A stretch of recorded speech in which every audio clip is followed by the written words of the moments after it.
Hello दोस्तों, SP academy से मैं रोशन कॉमर्स वाला। मित्रों, आज मैं आप लोगों को पढ़ाने वाला हूं अर्थव्यवस्था की केंद्रीय समस्या।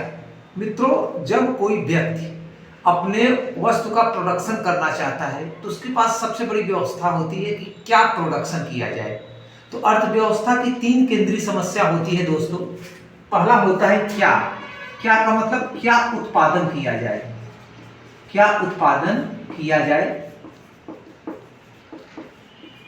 ये सबसे बड़ी केंद्रीय समस्या होती है अर्थव्यवस्था की कि हमारे अर्थव्यवस्था में कौन सी वस्तु का उत्पादन करना हमारे लिए उपयोगी होगा। तो ये समस्या सबसे बड़ी है कि क्या उत्पादन किया जाए। उसके बाद दूसरा जो समस्या होता है अर्थव्यवस्था की वो होता है कैसे उत्पादन किया जाए। क्या उत्पादन किया जाए, मान लीजिए जैसे एक्स प्रोडक्ट मुझे बनाना है, ये तो मुझे मिल गया कि एक्स प्रोडक्ट मुझे बनाना है, तो वो एक्स प्रोडक्ट कैसे उत्पादन किया जाए, कैसे उत्पादन किया जाए। अब ये भी समस्या हो जाती है दोस्तों कि यक्स वस्तु को अगर हम बना रहे हैं तो वो क्या क्या उत्पादन किया जाए। यक्स वस्तु हो गया, कैसे उत्पादन किया जाए, यानी उस वस्तु को बनाने के लिए हमारी नीतियां, हमारी पॉलिसीज, हमारे साधन कैसे होंगे, कहाँ लगाए जाएंगे, ये हमारा होता है कैसे उत्पादन किया जाए। और तीसरा इसमें होता है दोस्तों किसके लिए उत्पादन किया जाए, किसके लिए उत्पादन किया जाए, उत्पादन किया जाए। ये दोस्तों बहुत इंपॉर्टेंट चीज होता है। मैं यहां पर आपको बता दूं कि जैसे मान लीजिए क्या उत्पादन किया जाए, तो एक जैसे मैं अपनी बात मानूं, अगर मेरे दिमाग में आया कि केंद्रीय समस्याओं में दो चीजों का उत्पादन करना जरूरी है, चाय और कॉफी का, तो हमारे पास समझ में आया कि क्या उत्पादन किया जाए, चाय और कॉफी। दो में से कोई एक प्रोडक्ट हम चुन सकते हैं और उसका उत्पादन कर सकते हैं। अब समस्या ये आती है दूसरी, कैसे उत्पादन किया जाए। चाय या कॉफी का कैसे उत्पादन किया जाए, चाय का उत्पादन कैसे करेंगे और कॉफी का उत्पादन कैसे करेंगे, साधन कैसे लगाएंगे, भूमि, श्रम, साहस, पूंजी, ये सारी चीजें कैसे लगाएंगे। और तीसरी जो समस्या होती है दोस्तों किसके लिए उत्पादन किया जाए। किसके लिए का मतलब कि जहां पर हम प्रोडक्ट उत्पादित कर रहे हैं क्या वो एरिया सफिशिएंट है कि वो प्रोडक्ट बड़े आसानी से बिक्री हो जाएगा वहां पर, या उसका प्रोडक्शन कोई डिस्टर्ब तो नहीं करेगा कि ना बिके, हमारा प्रोडक्शन लागत भी गड़बड़ हो जाए। तो दोस्तों यहाँ पर अर्थव्यवस्था की तीन केंद्रीय समस्याएं होती हैं कि क्या, कैसे, किसके, यानी क्या उत्पादन किया जाए, कैसे उत्पादन किया जाए और किसके लिए उत्पादन किया जाए। अब जैसे मान लीजिए केंद्रीय समस्याओं की अगर मैं बात करूं तो क्या उत्पादन किया जाए, चाय और कॉफी। तो दोस्तों चाय और कॉफी दो वस्तुओं का उत्पादन किया जाएगा। अब दो वस्तुओं का संभावना बना कि दो वस्तुएं हमारे यहाँ उत्पादित होंगी, एक चाय और एक कॉफी, और इनकी संभावनाएं अलग अलग होंगी क्योंकि एक व्यक्ति के, एक संस्था या कंपनी के पास या एक फर्म के पास साधन हमेशा सीमित होते हैं। साधन का मतलब उनके पूंजी सीमित होंगे, उनके लेबर सीमित होंगे, लेकिन जो संभावनाएं बनेंगी वो कई प्रकार की बन जाएंगी। उसमें से सबसे उचित संभावना कौन सी है वही अपनाया जाता है। जैसे अगर मैं बता दूं कि अगर मैं चाय और कॉफी दो प्रोडक्ट बना रहा हूं तो अब मैं यहां बताऊंगा, जैसे मान लीजिए संभावनाएं। अब दोस्तों यहां से हमारा एक नया क्वेश्चन स्टार्ट हो गया जिसका नाम है उत्पादन संभावना वक्र। क्या उत्पादन किया जाए, किसके लिए उत्पादन किया जाए और कैसे उत्पादन किया जाए, ये सारी जानकारी के बाद जब हमें ये मिलता है कि हाँ ये चीज बनाना है, जैसे चाय और कॉफी, तो चाय और कॉफी में जो संभावनाएं होती हैं उसे हम उत्पादन संभावना वक्र के नाम से कहते हैं। जैसे संभावनाएं ए, बी, सी, डी, ई। मान लीजिए 5 संभावनाएं हैं और 5 संभावनाएं में ये हो गया चाय और ये हो गया कॉफी। अब दोस्तों ये उत्पादन संभावना वक्र का हम बना रहे हैं तालिका। तालिका मतलब टेबल। अब जैसे मान लीजिए संभावना क्या दी हुई है, ए, बी, सी, डी, ई, 5 संभावनाएं दी हुई हैं। जब मैं चाय बनाता हूं 10 केजी अगर मैं चाय बनाता हूं तो मैं कॉफी 0 केजी बनाता हूं। इसका यह मतलब हुआ कि मैं चाय पर अपने सारे संसाधन जैसे श्रम, साहस, पूंजी सब कहाँ लगा कर रखा हूं? चाय पर। तो कॉफी हमारा कितना बन रहा है? 0 kg। उसके बाद बी की अगर मैं कंडीशन की बात करूं, बी की बात करूं, अगर मैं ये 8 kg बनाता हूं तो ये 2 किलो बनता है। यानी अगर मैं चाय 8 किलो बनाऊंगा तो कुछ क्षमता मैं कहाँ डाल रखा हूं? कॉफी पर। तो कॉफी पी कितना बनता रहेगा? 2 किलो। यानी कुछ यहाँ से साधन निकाल कर मैं कहाँ डाल दिया हूं? कॉफी पर। ऐसा भी तो हो सकता है कि 8 किलो में चाय बनाऊं और 2 किलो में कॉफी, और सब के सब मार्केट में बिक जाएं। ये भी हो सकता है कि वहां के लोग कॉफी ना पिए, तो सारा का सारा मुझे क्या बनाना पड़ेगा? चाय बनाना पड़ेगा। ऐसी चीजों का उत्पादन करना है कि जो हमारे पास बैलेंस ना हो और वो सब मार्केट में अर्थव्यवस्था में खप जाए, खत्म हो जाए, यानी बिक जाए। उसका प्रोडक्शन में कोई हमारे पास कम या ज्यादा बैलेंस बचा ना हो। और जैसे यहाँ पर तीसरा केस है, मान लीजिए अगर 6 किलो चाय बना रहे हैं तो यहाँ पर कॉफी हमारा दोस्तों 4 kg बनेगा। अब हमारा तीसरा है, अगर मैं यहाँ 8 किलो बना रहा हूं तो दोस्तों यहाँ पर 2 किलो बनेगा। और मान लीजिए अगर मैं यहाँ पर दोस्तों ये 2 किलो बना रहा हूं तो ये 8 किलो बनेगा। अब मान लीजिए कि अगर मैं सारा का सारा जो हमारा मैन पावर है यानी साधन है, अगर मैं चाय को बनाना बंद कर दूं तो हमारा कॉफी बनेगा 10 किलो। तो दोस्तों ये दिया हुआ है हमारी संभावनाएं। अब इन संभावनाओं में कौन सी संभावनाएं लेकर हमें प्रोडक्शन को बनाना है ताकि हमारे पास उस वस्तु का जो बैलेंस हो, स्टॉक हो, वो बैलेंस ना बचे और हमारा प्रोडक्शन सही तरीके से पूरा मार्केट में बिक जाए, यूज हो जाए और आगे हम नेक्स्ट इसका प्रोडक्शन करते रहें। जैसे समझिएगा, अगर जैसे मान लीजिए मैं 6 किलो अगर चाय बनाता हूं और 4 किलो कॉफी बनाता हूं, जैसे मान लीजिए अगर मैं यहां से ये वाला ग्रुप उठाऊं तो इसका ये मतलब होता है कि मैंने कुछ संसाधन चाय पर लगा रखे हैं, कुछ संसाधन कॉफी पर लगा रखे हैं। तो यहाँ पर चाय और कॉफी जो मैं उत्पादित करता हूँ वो पूरा का पूरा चाय और कॉफी मार्केट में यूज हो जाता है। यानी अगर मैं 6 किलो चाय ना बनाऊं और 4 किलो कॉफी ना बनाऊं तो हमारा मार्केट में शॉर्ट हो जाता है। शॉर्ट होने का मतलब होता है कि मार्केट में मेरा प्रोडक्ट कम हो जाएगा। और अगर मैं ये वाला अगर प्रोडक्शन उठा लूं, उसके ऊपर बी उठा लूं, तो पता चला कि हमारे यहाँ चाय तो बच जाती है और कॉफी की मांग फिर भी जो है मार्केट में रह जाती है। कॉफी मार्केट में लोग मांगते रहते हैं लेकिन चाय हमारे यहाँ बढ़ जाती है, क्योंकि मैंने अपने ज्यादा उत्पादन क्या कर लिया था? चाय का कर लिया था। तो दोस्तों मैं ये कहना चाहता हूँ, जब चाय और कॉफी अगर दो चीजों अलग अलग हम एडजस्ट करेंगे तो इसमें हमें ये देखना पड़ेगा कि हम क्या उत्पादन करें कि हमारा मार्केट बैलेंस भी बना रहे, यानी कि हमारा बाजार का संतुलन भी बना रहे और कोई भी चीज हमें प्रभावित न करे, न कीमत प्रभावित करे, न मांग प्रभावित करे, न तो पूर्ति प्रभावित करे, सप्लाई प्रभावित करे।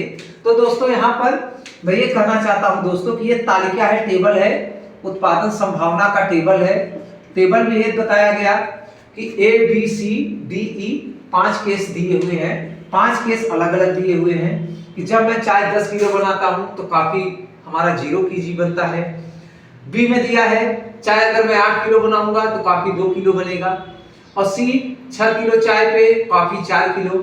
और डी 2 किलो चाय पे कॉफी 8 किलो। और ई 0 kg चाय पे कॉफी 10 किलो। तो कहने का ये तात्पर्य दोस्तों हमारे कि जब भी हम कभी भी अब प्रोडक्शन करने चलेंगे तो क्या संभावनाएं बनेंगी हमारे लिए बेस्ट, वो यहाँ ग्राफ से पता टेबल से पता चलेगा। और दोस्तों इसी टेबल से उत्पादन संभावना वक्र का ग्राफ बनता है। उत्पादन संभावना वक्र का ग्राफ कैसे बनता है दोस्तों वो देखो। तो उत्पादन संभावना वक्र का मैं ग्राफ बनाऊंगा। उत्पादन संभावना वक्र, इंग्लिश में प्रोडक्शन पॉसिबिलिटी कर्व। देखते हैं उत्पादन संभावना वक्र कैसे बनता है दोस्तों। ग्राफ में मैं आपको पहले बता दूं, ग्राफ का ये रेखा होता है, ये x अक्ष प्लस, ये x अक्ष y, ये y अक्ष प्लस और नीचे साइड में y अक्ष जो है माइनस, मतलब कि ये ऊपर वाला पार्ट सर की तरफ प्लस होता है और नीचे की तरफ आपका बैक साइड के नीचे की तरफ y का अक्ष माइनस में होता है। तो जो ग्राफ बनता है दोस्तों ये प्लस वाले अक्ष को लेकर बनता है, यानी ये x अक्ष और ये y अक्ष। तो कहने का मतलब है दोस्तों कि जो ग्राफ बनता है वो इस तरीके से बनता है। तो न इसमें ग्राफ बनता है दोस्तों, न इसमें ग्राफ बनता है, न इसमें ग्राफ बनता है। ग्राफ हमेशा इस वाले पोर्शन में बनता है। इसलिए जब ग्राफ बनाए जाते हैं तो केवल इतना ही पोर्शन लेकर बनाया जाता है, ये केवल इतना ही पोर्शन, जैसा कि मैंने बोर्ड पे बना दिया है, केवल इतना पोर्शन। तो ये होता है एक्स अक्ष, ये होता है वाई अक्ष। और दोस्तों यहाँ पर है कॉफी, ये है आपका कॉफी। मैं इसी से ग्राफ बनाऊंगा जिससे मैंने टेबल बनाया है। ये है कॉफी और ये है मूल बिंदु 0। उसके बाद ये है दोस्तों टी, ये है टी, यानी एक्स अक्ष पे मैं टी को रख रहा हूं और वाई अक्ष पे हम कॉफी को रख रहा हूं। और यहां पर 0 2 4 6 8 10 यहां पर दिया है दोस्तों 2 4 6 8 10। अब दोस्तों हमारा पहला विकल्प दिया गया था कि जब हम चाय 10 केजी बनाते हैं, 10 बनाते हैं, 10 मतलब यहां पर, तो हमारा कॉफी दोस्तों 0 बनता है। 0 मतलब यहां पर। तो एक बिंदु मुझे यहां मिल गया कि जब हम चाय बनाते हैं 10 केजी तो कॉफी कितनी बनती है? 0 केजी। उसके बाद जब दोस्तों हम चाय 8 केजी बनाते हैं तो कॉफी हमारी 2 किलो बनती है, यानी 2 किलो है यहां पर दोस्तों, यहां पर आएगा, यानी 2 केजी के सामने और 8 केजी के सामने। जब हम चाय बनाते हैं 8 केजी तो 8 केजी यहां आता है। और लेकिन दोस्तों ये कॉफी के भी सामने होना चाहिए। कॉफी कितना किलो बन रहा है? 2 किलो। तो 8 केजी पे अगर ये मैं कॉफी अगर बना रहा हूं 2 किलो तो चाय बन रही है 8 किलो। तो इस तरीके से हमारी बिंदु होनी चाहिए। ये बिंदु रखते वक्त ये सावधानी रखना पड़ेगा दोस्तों हमें कि जो टेबल बना है चाय 8 किलो तो कॉफी 2 किलो के सामने ही होगा, ऊपर नीचे नहीं होगा। तीसरा दिया है जब 6 किलो में बना रहा हूं चाय तो कॉफी बन रही है 4 किलो। तो दोस्तों ये यहां पर आएगा बिंदु। यहां पर क्यों आएगा?